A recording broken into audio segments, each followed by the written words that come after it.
Justin, full solid heating here. So we've got our Aqua Valet. It's a lithium battery, portable. So in this particular environment with a lot of sea breeze, we are outdoors. It removes the roller from being outside, especially in our UV. Simply locates onto a roller over here. Simply locate them on here. Give the roller a bit of a twist.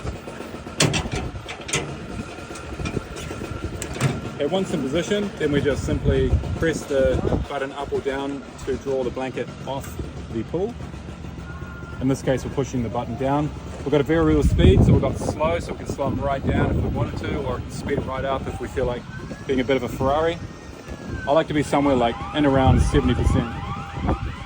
Once we work out that the blanket's going on the pool nice and, on the roller nice and square, we can give it a bit more gas.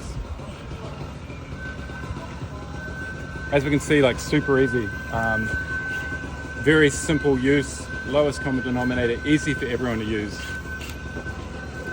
So now that I see that the blanket's sort of rolling off this way a little bit, I'm going to push them back this way.